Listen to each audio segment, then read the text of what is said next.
이 시간에 주시는 하나님의 말씀은 창세기 15장 1절에서 5절에 있는 말씀입니다.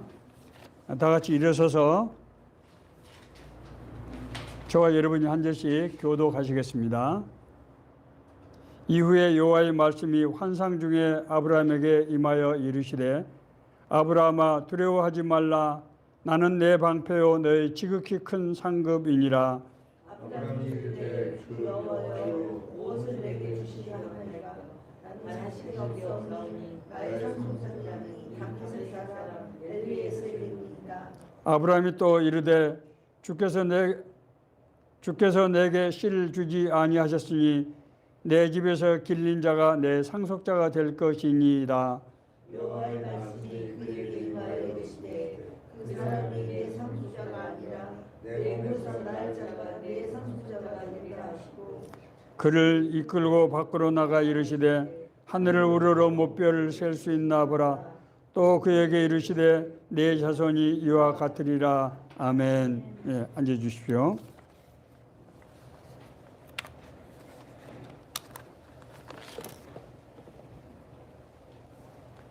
여호와 하나님으로부터 본토 친척 아비의 집을 떠나서 내가 너에게 지시할 땅으로 가라는 명령을 받은 아브라함이 이제 조카 롯과 함께 살던 하란 땅을 떠나서 가나안 지경에 이제 들어가긴 후에 첫 번째로 큰 사건을 맞게 되었습니다. 그것은 아브라함과 함께 고향을 떠났던 조카 롯이 원주민들의 전쟁의 와중에 휘말리면서 포로로 잡히게 되고 모든 재산도 잃게 된 그런 상황을 맞게 되었던 것입니다. 처음에 이제 고향을 떠날 때 아브라함과 조카 롯은 함께 길을 떠났습니다. 그러나 이제 서로 가축이 점점 불어나면서 함께 살기가 어렵게 됐습니다. 서로 자꾸 다툼이 이제 두 사람 그 종들 사이에 자꾸 다툼이 생기는 거예요. 그래서 아브라함 어쩔 수 없이 롯에게 먼저 네가 원하는 땅을 선택해라. 네가 선택하면 나는 다른 땅을 선택하겠다. 그렇게 해서 할 때 이제 롯은 주변을 둘러보니까 물이 많고 초지가 우거진 소할 땅을 선택하게 되었습니다. 그런데 호사다마라고 얼마 후에 그 지역 원주민들 부족 사이에서 전쟁이 발생했는데 그 전쟁에서 패권을 잡은 그돌라오멜이라고 하는 연합 세력이 롯에 사는 소돔 지역을 장악하게 되면서 롯을 사로잡고 그 재물을 전부 빼앗는 이런 사건이 발생하게 된 것입니다. 이때 아브라함은 자기가 길렀던 자기 사병들 318명을 데리고 이제 그돌라오멜 연합군을 공격해서 어렵사리 롯을 구출하고 그 재산도 되찾아오게 되었습니다. 자, 그런데 문제는 이때부터 발생하게 된 거예요. 이 사건을 겪고 나서 아브라함은 큰 두려움에 사로잡히게 되었다라고 성경은 기록하고 있습니다. 그도 그럴 것이 아브라함은 자기는 지금 이방인 아닙니까? 그렇잖아요. 이방인이 지금 원주민들 땅에서 살고 있는데 그 원주민들을 지금 자기가 쳤단 말입니다. 지금은 뭐 어찌어찌 해서 그런 고비를 넘겼다고 하지만은 앞으로 보복을 당하지 않는다고 누가 장담할 수 있겠습니까? 이런 상황에서 아브라함은 자식도 아직 지금 없었어요. 그러니까 그 집안을 이끌고 갈 체제를 지금 이 구축하기가 어려운 그런 상황이었던 것입니다. 이러한 두려움에 휩싸였을 때 여호와의 말씀이 환상 중에서 아브라함에게 임하였습니다. 여호와께서는 아브라함에게 나타나셔서 아브라함아 두려워하지 말라. 나는 너의 방패요 너의 지극히 큰 상급이라 그렇게 말씀하셨습니다. 이때 아브라함은 하나님의 음성을 듣고 나서 하나님께 그런 질문을 합니다. 주님께서 주신다고 하신 자식이 아직까지 없는데 그렇다면 나는 내 집에서 지금 일하고 있는 이 엘리에셀이 나의 후계자가 돼서 엘리에셀을 중심으로 해서 후계 체제를 내가 갖춰야 되는 것입니까? 라고 물었습니다. 이때 여호와께서는 그 사람이 내 상속자가 될 것이 아니다. 너의 몸에서 날 자라야 내 상속자가 될 것이다. 라고 말씀하시면서 자기 자신의 이 말씀을 확실하게 믿을 수 있게 하기 위해서 하늘을 우러러서 무별을 보라. 내가 그 별 셀 수 있는가 보라. 내 자손이 이와 같이 될 것이다. 라고 말씀하셨습니다. 이때 아브라함은 또 한 가지를 더 물었습니다. 주 여호와여, 내가 이 땅을 소유로 받을 것을 어떻게 알 수 있습니까? 하나님께서 내게 적과 꿀이 흐르는 가나안 땅을 주신다고 약속하시는데 나는 지금 이방인으로 나그네로 살고 있는데 이 땅을 내가 차지하게 될 것을 어떻게 내가 알 수 있습니까? 그걸 믿을 수 있습니까? 라는 얘기 아니겠습니까? 그렇죠? 그때 여호와께서 이상한 말씀을 하셨어요. 내 자손이 이방에서 객이되어 그들을 섬기겠고 이방 나라에 가서 나그네가 돼서 섬긴다는 거예요. 그들은 400년 동안 내 자손을 괴롭힐 것인데 내가 내 자손들을 섬기는 그 나라를 징벌할 것이며 그 후에 내 자손들이 큰 재물을 이끌고 그 나라에서 나오게 될 것이다. 그래서 가나안 땅에 들어가게 될 것이라는 얘기죠. 이렇게 말씀하신 거예요. 아브라함이 하나님의 언약을 받아서 그 약속된 땅은 가나안 땅에 들어가서 자리를 잡았는데도 불구하고 아브라함이 두려움에 휩싸일 수밖에 없었던 이유는 무엇입니까? 그것은 하나님의 약속을 받았지만은 자기 눈앞에 닥친 현실적인 어려움을 피할 수 없다고 생각했기 때문입니다. 그렇지 않습니까? 방금 말씀드린 대로 아브라함은 지금 롯을 구출하기 위해서 원주민들을 연합 세력을 자기가 쳤단 말이죠. 아니 이번에는 지금 어찌어찌해서 넘어갔다고 하지만은 아니 이 사람들이 보복하지 않는다는 보장이 어디 있겠습니까?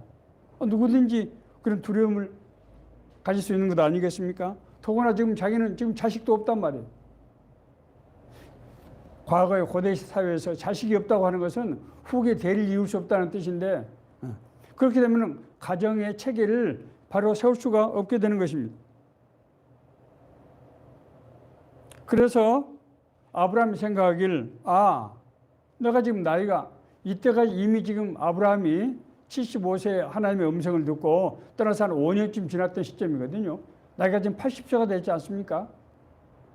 80세가 된 사람이 인간적으로 어떻게 아이를 생산할 수가 있습니까? 그래서 아브라함은 하나님께서 나에게 큰 민족을 이루게 하셨다고 했는데 그렇다고 그러면은 내가 하인 중에서 가장 성실하고 유능한 이 엘리에셀 이 사람을 내 후계자로 삼으라는 말씀이신가? 라고 생각을 했던 거예요.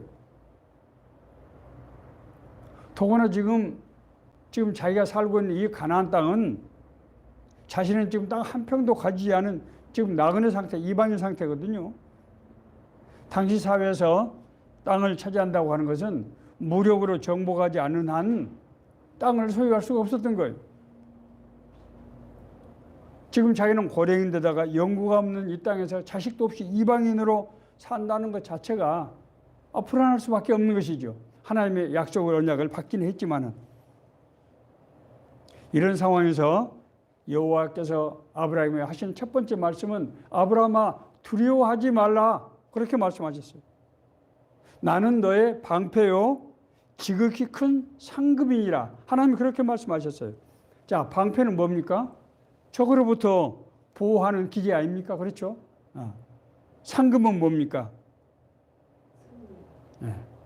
하나님이 모든 축복의 근원이라는 거예요. 나는 너의 상급이라고 하는 것은 하나님이 내가 받을 모든 복의 뭐라고요? 근원이라고 하는 거예요. 이것은 하나님께서 내가 너에게 한 약속을 반드시 이루겠다는 말의 다른 표현이죠. 그렇지 않습니까?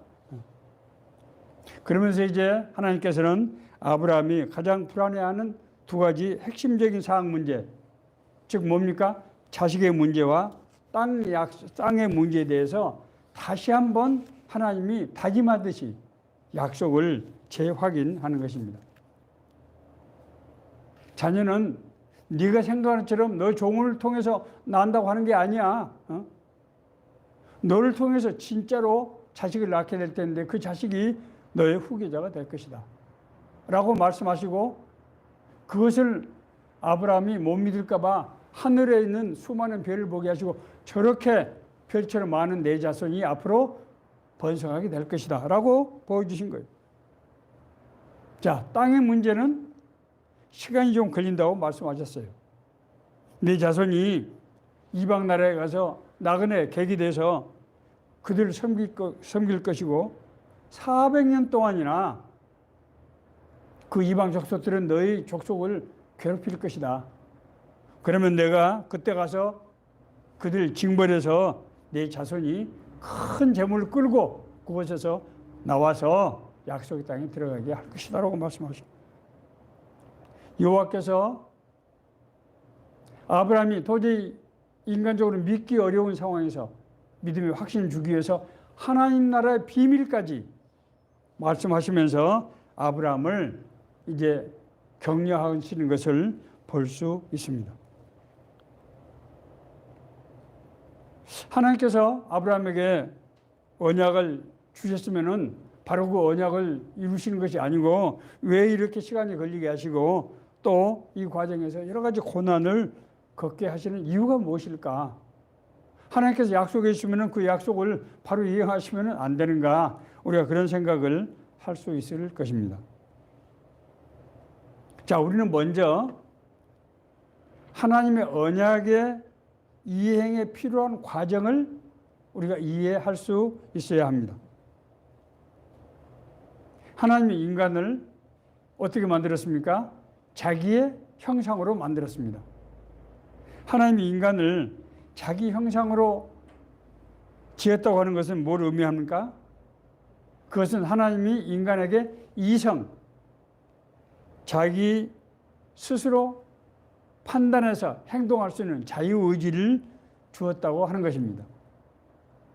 인간을 제외한 모든 생명체는 자유의지가 아니고 무엇에 따라서 살아갑니까? 본성에 따라서 살아가게 되어 있습니다. 그러나 인간만 유독 스스로 판단하고 결정하는 자유의지를 주신 거예요. 하나님께서 인간을 자유의지를 가진 이성적 존재로 만드시는 것은 자기가 창조하신 피조세계를 다스리게 하기 위한 것이라고 성경은 말씀하고 있습니다. 제가 여러 차례 인용하죠. 창세기 1장 28절에 있는 말씀, 하나님은 그들에게 복을 주시며 그들에게 이르시되 생육하고 번성하여 땅에 충만하라, 땅을 정복하라, 바다의 물고기와 하늘의 새와 땅에 움직이는 모든 생물을 다스리라 하시니라. 하나님께서 자기 피조세계를 다스리라고 하시면서 로봇을 만들면은 하나님이 바로 하는 것과 다를 게 뭐 있습니까? 하나님이 인간을 로봇으로 만들지 않으시고 자기와 같이 스스로 판단하고 행동할 수 있는 그런 능력과 책임감을 주셔서 하나님께서 만드신 이 피조세계를 다스리게 하신 것입니다. 인간에게 하나님이 위임 통치를 하시는 것이죠. 그렇기 때문에 우리가 하나님의 언약을 받으면은 어떻게 해야 됩니까? 우리에게 그 일을 맡기신 하나님의 뜻을 분별해서, 그렇죠? 그 일을 수행하는 데 필요한 여러 가지 조건들, 능력들을 우리가 갖추어서 그것을 실제로 이루어 가야 할 것입니다. 하나님께서 아브라함에게 큰 민족을 이루겠다 하면 아브라함이 자식을 낳아야 되겠죠. 그렇지 않습니까? 하나님께서 가나안 땅을 너에게 줬다면 그 땅을 원주민을 정복해서 땅을 차지해야 되겠죠. 그렇기 때문에 하나님께서 우리에게 어떤 언약을 주셨다, 우리에게 어떤 비전을 주셨다고 하면은 그 비전이 이제는 우리에게 넘어와서 내가 그것을 나의 삶의 목표로 삼고 그걸 이루어가야 하는 그런 책임, 그런 권한이 우리에게 맡겨진다고 하는 것입니다. 이 언약에 이루어지는 과정을 하나님과 인간이 서로 협동해서 이루는 그런 과정이라고 우리가 이해를 해야 됩니다. 이 과정에 있어서 하나님은 자기가 택하신 사람에게 그 모든 환경들이 이루어질 수 있도록 여건을 조성하시고 인도하시는 역할을 하시는 것입니다. 그렇지 않습니까? 그리고 이 하나님의 부심을 받은 인간은 하나님의 뜻과 계획을 자기가 분별해서 자기 환경에 맞게 소화를 해서 그것을 이룰 수 있는 힘을 길러서 그것을 실제로 이루어야 할 것입니다.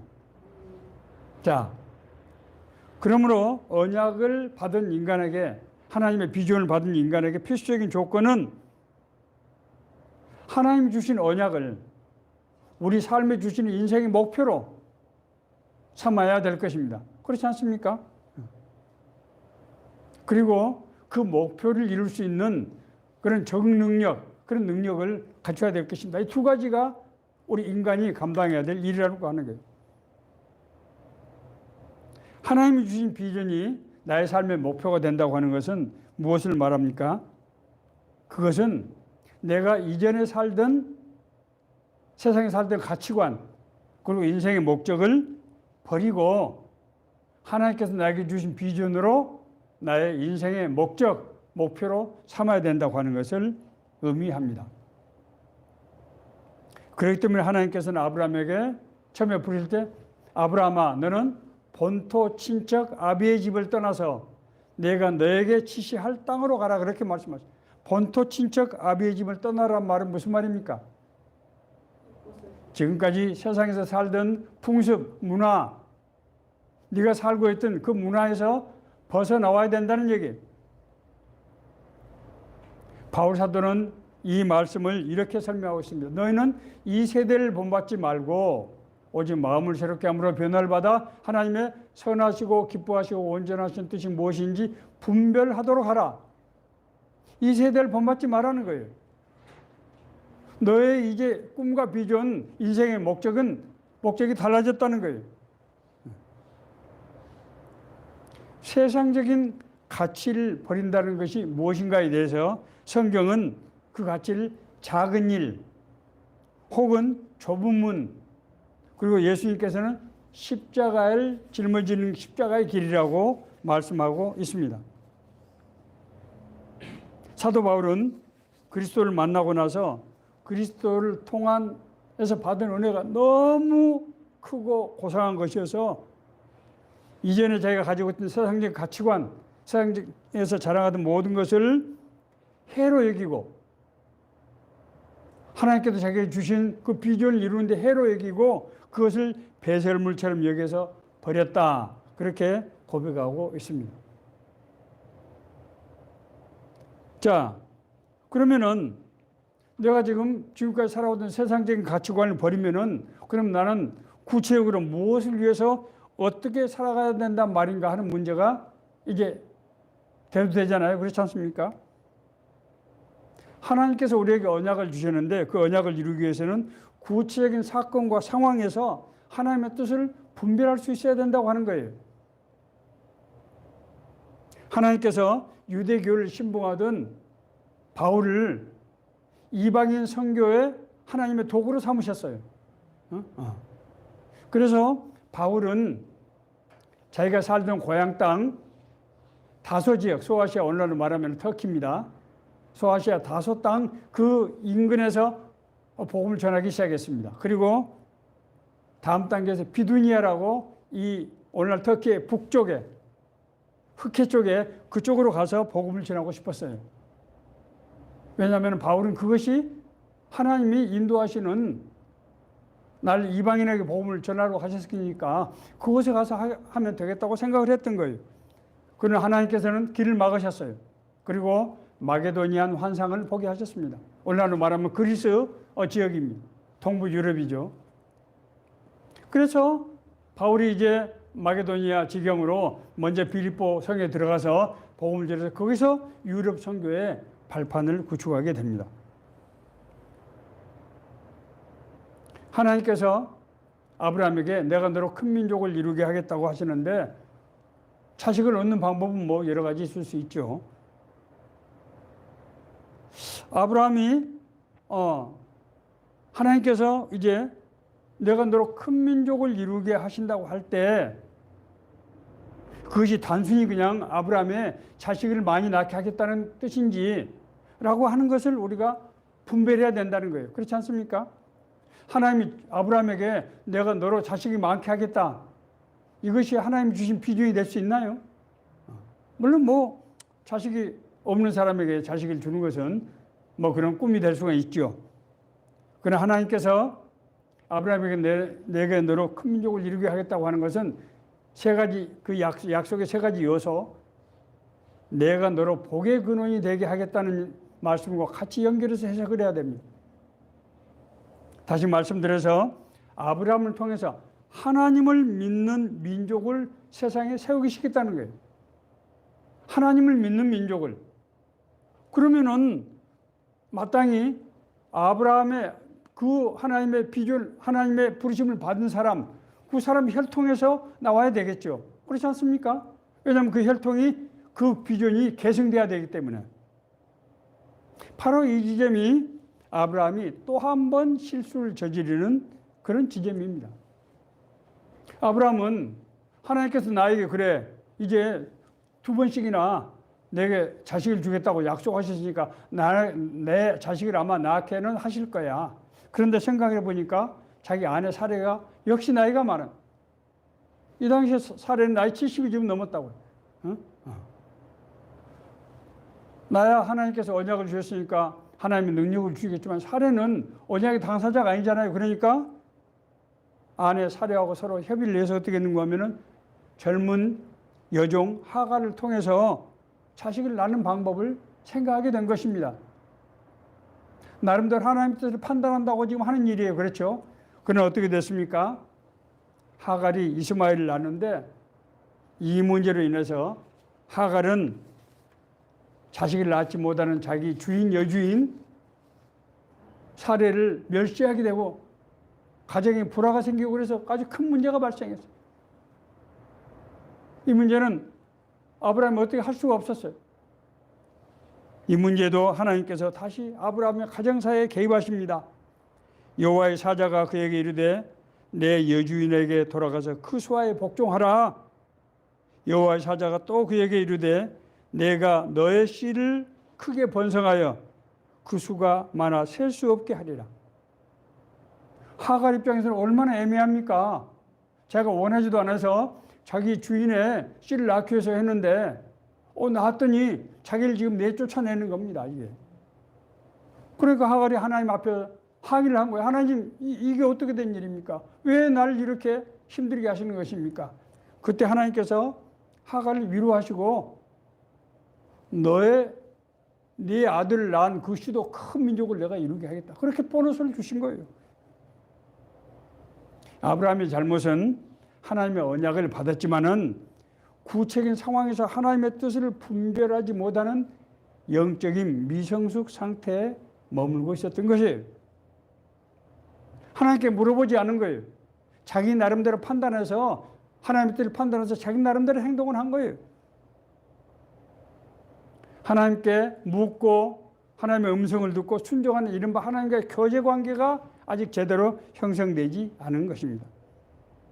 많은 사람들이 하나님의 부르심을 받고 하나님의 비전을 받았지만은 하나님의 음성을 듣지 못하는 하나님과 이 교제권이 형성이 되지 않아 있기 때문에 하나님의 뜻을 분별하지 못하고 여러 가지 거듭되는 시행착오를 거치다가 이제 중도에서 탈락하고 많은 그런 사례들이 수도 없이 많다고 하는 것입니다. 하나님의 택하심을 받은 사람들은 일을 할 때 반드시 기도를 통해서 하나님의 음성을 듣고 하나님의 인도하심을 받고 그 하나님의 뜻에 순종해서 살아가야 하는 것입니다. 우리가 두 번째로 하나님의 부르심을 받은 사람은 하나님과 동역하는 삶을 살아야 합니다. 하나님의 언약이 우리 삶 가운데서 이루어지기 위해서는 하나님과 동역하는 삶에 익숙해져야 되는 거예요. 아니, 인간이 어떻게 창조주 하나님과 동역할 수 있다는 말입니까? 그것이 가능한 일입니까? 제가 한두 차례 제 친구 송정민 얘기를 한 적이 있습니다. 나는 어렸을 때부터 어머니 따라서 새벽 기도를 나갔는데 나는 하나님과 대화를 한다고. 아니, 예수 믿는 사람들 뻥도 잘 치는구나. 어떻게 인간이 하나님과 말을 한단 말이냐. 놀라지 마십시오. 하나님께서는 자신이 택한 사람을 친구로 삼으신다는 말씀을 성경에서 바로 기록하고 있습니다. 예수님께서 제자들에게 마지막 설교인 열매 맺는 삶, 요한복음 15장 말씀에 보면은 15장 14절 15절에 이렇게 기록하고 있어요. 너희는 내가 명하는 대로 행하면 곧 나의 친구라. 예수님께서 제자들을 이제 친구라고 말씀하시는 거예요. 이제부터는 너희를 종이라 하지 아니하리니 종은 주인이 하는 것을 알지 못함이라. 너희를 친구라 하였노니 내가 아버지께 들은 것을 다 너희에게 알게 하였습니다. 하나님이 주시는 것을 알아야 그 일을 할 수가 있기 때문에 하나님께서 우리를 누구로 택하신다? 친구로 삼으신다는 거예요. 자, 이후에 아브라함이 창세기 이제 18장에 가면은 하나님께서 소돔과 고모라를 멸망하시려고 할 때 그 지역에서 조카 롯이 살고 있기 때문에 하나님께서 아브라함과 상의하시는 장면이 나옵니다. 놀라지 마세요. 여호와께서 이르시되 내가 하려는 것을 아브라함에게 숨기겠느냐? 아브라함은 강대한 나라가 되고 천하 만민은 그로 말미암아 복을 받게 될 것이 아니냐. 내가 복의 근원으로 아브라함을 택했지 않느냐 하는 말씀이죠. 내가 그로 그 자식과 권색에게 명하여 여호와의 도를 지켜 의와 공도를 행하게 하려고 그를 택하였나니 이는 나 여호와가 아브라함에게 대하여 말한 일을 이루게 하려 함이라. 내가 아브라함에게 그 약속을 아브라함이 스스로 이룰 수 있도록 내가 뭘 어떻게 한다? 내가 아브라함의 친구가 돼서 동행하고 동역을 하겠다는 거예요. 그래서 아브라함은 하나님께 하나님 의인 50명 있으면 어떻게 하겠습니까? 40명 있으면 어떻게 하겠습니까? 뭐 30명, 20명, 나중에는 몇 명, 10명까지. 예. 그렇게 하나님과 뭐 흥정한다는 표현이 이상하지만 아무튼 그렇게 하나님과 협상을 하는 거 아닙니까? 하나님께서 택하신 자에게 일을 맡기실 때 반드시 어떻게 한다고요? 하나님께서 택하신 자와 함께 하신다는 거예요. 그리고 그 자신의 뜻을 깨닫게 하시고 그러므로 하나님께 부르심을 받은 사람들은 택하심을 받은 사람들은 항상 하나님께 묻고 듣고 순종하는 삶을 살아야 된다는 거예요. 앞서 말씀드린 대로 많은 사람들이 자기의 생각대로 자기의 판단대로 일을 하는 경우를 보게 되는데 이것은 어리석은 일이고 그렇게 해서 된 일은 아무 소용이 없는 그저 세상적인 일이 되고 말기 때문에 하나님의 능력이 나타나지 않는다고 하는 것입니다. 말씀을 마치겠습니다. 자, 우리가 구원받았다고 하는 것은 하나님의 부르심을 받았다고 하는 것이에요. 제가 여러 차례 말씀드렸습니다만 하나님께서 우리를 미리 아시고 우리를 부르시고 우리를 의롭다 하시고 그렇지 않습니까? 하나님은 우리를 구원했다는 것은 하나님 우리를 불렀다는 뜻이고, 우리를 불렀다는 것은 우리를 위한 특별한 뜻과 계획이 있다는 거예요. 우리 삶, 우리 사역을 통해서 하나님의 나라를 이루기를 원하시는 그 당사자로 우리를 부르신 거예요. 그것이 바로 구원이에요. 이 일을 우리가 부르심을 받은 우리가 이루기 위해서는 뭘 어떻게 한다고요? 첫 번째로 하나님의 언약을, 하나님의 비전을 나의 삶의 목표로 삼아야 된다는 거예요. 저는 1990년 1월 19일 날 하나님께서 저에게 작은 일에 충성하라고 3번 말씀하셨어요. 그 이후에 저는 끊임없이 하나님, 어떤 의사결정을 할 때마다, 중요한 내 인생의 방향에 관한 의사결정을 할 때마다 하나님, 작은 일, 하나님이 작은 일에 충성하라고 하셨는데 이것이 작은 일입니까? 저는 그래서 포기한 일들이 몇 가지가 있습니다. 세상에서 명예를 갖고, 세상에서 부를 갖고, 세상에서 권세를 갖는 것들을 하나님이 기뻐하시지 않는다 하는 것을 알게 되었어요. 그런 것을 포기했습니다. 두 번째는 그 하나님의 뜻을 구체적인 상황에서 분별할 수 있어야 돼요. 판단할 수 있어야 돼요. 많은 사람들이 여기서 판단을 잘못해서 실족하고 걸러 넘어진다. 세 번째는 그것을 실제로 행할 수 있는 권능이 있어야 된다는 권능. 하나님의 일은 인간의 지식과 방법을 할 수 없어요. 하나님이 주시는 힘과 능력으로만 할 수 있는 것입니다. 그렇게 하기 위해서는 우리가 하나님의 기도와 말씀과 순종을 통해서 하나님의 음성을 듣고 하나님께 묻고 하나님의 음성을 듣고 하나님께 순종함으로써 하나님과 교제 교통하는 삶, 하나님과 동의하는 삶을 살아야만 하나님께서 우리에게 주신 언약이 우리 삶 가운데서 이루어지게 될 수 있다고 하는 것입니다. 아브라함은 이 과정을 거치는데 하나님께 언약을 받은 후부터 25년이라는 긴 세월 동안 여러 차례 시행착오를 거치다가 마지막 아들 이삭을 하나님께 드림으로써 하나님께서 그의 믿음을 인정받아서 아브라함의 언약이 있던 하나님의 나라가 이루어지는 역사를 보게 되었습니다. 하나님이 나에게 은혜를 주셨는데 하나님 나의 어떤 삶의 문제를 해결하시고 하나님이 나를 통해서 하나님은 나에게 자신이 내가 너를 안다. 내가 너의 소원을 안다. 내가 너를 통해서 하시는 것은 우리를 통해서 이루기를 원하시는 하나님의 뜻과 계획이 있다는 거예요. 이런 은혜를 받은 사람은 항상 나는 지금 어떤 상태에 있는가? 나는 과연 하나님께서 인도하시는 그 하나님의 뜻을 분별하고 그 뜻대로 행하고 있는 것인가 하는 것을 스스로 묻고 스스로 질문을 하고 하나님께 묻고 듣고 순종하는 기도와 말씀과 순종의 삶을 통해서 하나님의 나라를 하나님의 뜻과 계획을 이루어가야 한다고 하는 것입니다. 이 말씀이 이제 2023년도 이제 본격적으로 우리가 이제 일을 해나가는 이 시점에서 우리에게 주시는 하나님의 은혜의 말씀 되기를 간절히 바랍니다.